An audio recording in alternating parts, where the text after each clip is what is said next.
How much sodium should you consume on a ketogenic diet? So there's a paper that looks at sodium consumption and mortality, right? And there's been a lot of research on it. Well, I'm thinking of one. I think you know what I'm talking about, Donald, and then interrupted, Journal of Medicine from 2014. If you go on our blog, we have a position sodium intake and adrenal, and the why adrenal fatigue is not a real medical issue.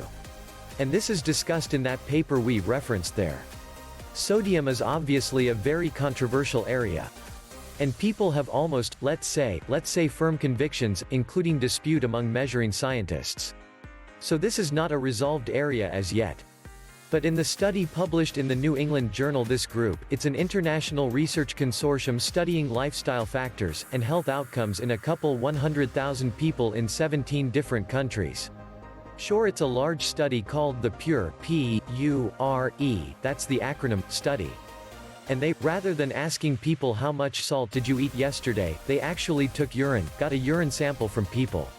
From over 100,000 people and then looked at sodium excretion that time point and their subsequent, assuming that the day before they'd eaten their usual, whatever their usual salt intake would be.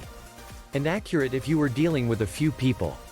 But when you have 100,000 people gives you a good measure of the range of sodium intake. And then they looked at health outcomes for 4 years afterward. The total mortality and coronary disease, that is heart attack risk for people, was a U-shaped curve. And the bottom of that curve, where the threat was lowest, was between 4 and 5 grams of sodium, not salt. 4 and 5 grams of sodium intake per diet.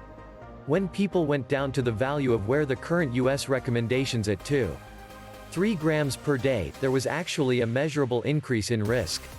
And under 2-3 grams, again these are people in multiple cultures, in many different countries. But consistently there's a risk when you restrict sodium severely. And as one increases sodium intake past 6 or 7 grams a day, then the risk also begins to go up. Now there are some regions and some cultures where people eat a lot more sodium, and there is evidence that that can be dangerous. For instance, some fishing villages in Japan, where the sodium intake may be in the 10 to 15 gram per day range, that can be associated with increased risk of stroke and even heart disease. So again, this is not blanket permission to eat vast amounts of salt. But keeping, mainly when somebody is on a ketogenic diet which enhances the kidney's ability to clear extra sodium, it appears that the beneficial range for people who don't have significant heart or kidney, already have significant heart or kidney disease, the useful range is in the 4 to 5 gram per day of sodium intake range. Yeah, I think an essential takeaway from this is that it's always in context. It's still for an individual person. You have to consider all the different things that they have going on. And we can't give a blanket, across-the-board kind of recommendation. But, if somebody has fluid retention or hypertension, right, have to be much more careful, requiring diuretic therapy. We get people onto the ketogenic diet and get them keto-adapted, and typically we withdraw the diuretic medication. Then we begin to gently add back the sodium to optimize their circulatory reserve, their well-being, and their function. So again, this has to be individualized, and there aren't, as Dr. McKenzie says, you can't give blanket recommendations. And we're not doing so here. Thanks for watching.